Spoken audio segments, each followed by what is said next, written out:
আসসালামু আলাইকুম রহমতুল্লাহি বরকাতু। আজকে আপনাদের মাঝে খুবই কার্যকরী একটা ভান মারা তাবিজ নিয়ে আলোচনা করব। তো ভিউয়ার্স, আজকে যে তাবিজটা নিয়ে আলোচনা করব এটা খুবই কার্যকরী এবং খুবই দ্রুত কাজ করে একটা তাবিজ। আপনার 100 কার্যকরী যদি তাবিজ থাকে এর মধ্যে একটা তাবিজ হচ্ছে এটা। এটা দিয়ে কাজ করলে খুব দ্রুত কাজ হবে এবং শত্রু বিনাশ হয়ে যাবে। যারা বিভিন্ন শত্রুর মাধ্যমে অত্যাচারিত হয়ে আসতেছেন, কিন্তু শত্রুকে প্রকাশ্যে কিছু বলতে পারেন না বা করতে পারেন না, কারণ শত্রু হয়তো আপনার থেকে অর্থশালী বা ক্ষমতাশালী, তো তাকে সরাসরি কোনো কিছু করার মতো ক্ষমতা আপনার নাই। তো আপনি যদি তাকে এখন এই তাবিজের মাধ্যমে ভান মারতে চান, ঠিক আছে, তাহলে আপনি এই তাবিজটা প্রয়োগ করতে পারেন। এটা 100% কাজে দিবে, কারণ এটা একদম আমার পরীক্ষিত। আপনারা যারা করবেন তাদেরও কাজ হবে একবার 100%। আবার অনেকে বলতে পারেন যে ভাই এরকম তো সবাই গ্যারান্টিতে, কিন্তু কাজ তো হয় না। আমরা এরকম গ্যারান্টি শুনে অনেক টাকা পয়সা শেষ করছি, অনেক কবিরাজের বিষয়ে গেছি, কিন্তু কোনোভাবেই কোনো কাজ হয় নাই। তো তাদেরকে বলবো, তো আমি তো আর নিজে বলি নাই যে আমার কাছে কাজ করান বা আমার দিয়ে কাজ করান, আমার টাকা পয়সা দেন, এরকম কিছু আমি তো আর বলি নাই। আমি বলছি আপনারা নিজেরাই করবেন। হ্যাঁ, আশা করি নিজেরা করলে নিজেদেরই কাজ হবে। এইগুলো যে শুধু কবিরাজদের করতে হবে এমন কোনো কথা না। যদি আপনি সঠিক তাবিজ সঠিক নিয়মে করতে পারেন, এটা যে কেউ করলেই হবে। এটা আসলেও মূল বিষয় হচ্ছে তাবিজের নিয়ম কারণগুলা। কারণ প্রত্যেকটা তাবিজে কিন্তু কাজ করবে, নিয়ম কারণগুলো হচ্ছে আসল। আপনি অনেক তাবিজ পাবেন, অনেক তাবিজের কিতাবও আছে যেখানে তাবিজ দেওয়া আছে কিন্তু সঠিক নিয়ম দেওয়া নেই। তো যাই হোক ভিউয়ার্স, আসলে আমি কথা বাড়াবো না। কিভাবে আপনারা করবেন আর কিভাবে করলে 100% কাজ হবে এই সম্পর্কে বিস্তারিত আমি আপনাদের বলে দিচ্ছি। আপনারা যারা করতে চান তারা মনোযোগ সহকারে আমার কথাগুলো শোনেন। আমি যেইভাবে বলি ওইভাবেই করবেন।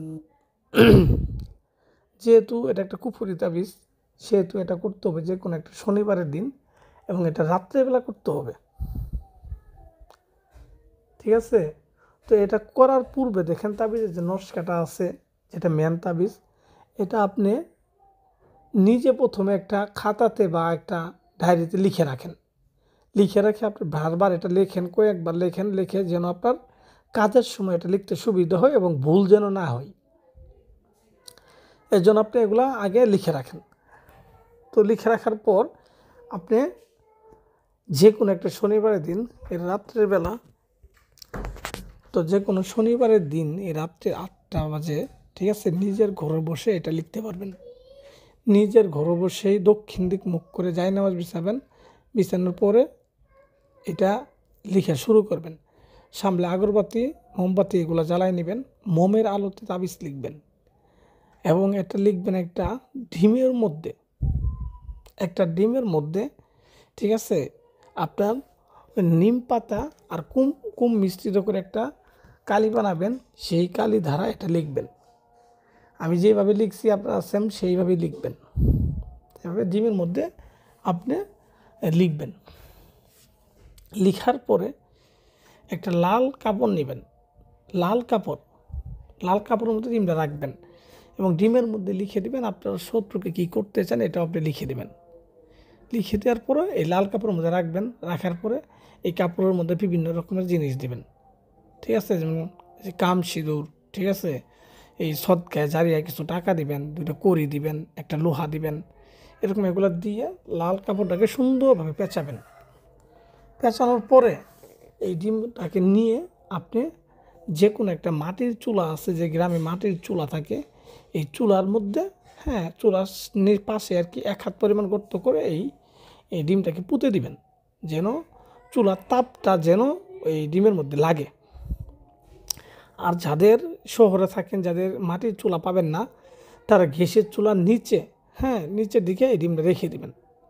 3টা দিন পর্যন্ত রেখে দিবেন, ঠিক আছে। রেখে দিয়ে দেখবেন যে এটা আপনার কাঙ্ক্ষিত শত্রু ডাইরেক্ট মারা যাবে। এটা পেট ফুলে মারা যায় বেশি আর কি, ঠিক আছে, পেট ফুলে মারা যাবে বেশিরভাগই। এটা একেবারে গ্যারান্টিযুক্ত। এই তাবিজটা যারা পূর্ব করছেন দেখবেন এই তাবিজটা মিস হয় না। খুবই কার্যকরী একটা মানে তাবিজ। তো আপনারা এরপরও যদি বুঝতে সমস্যা, আমার কথা কোনো জায়গায় যদি বুঝতে সমস্যা, আমাকে জানাবেন, আমি সুন্দর করে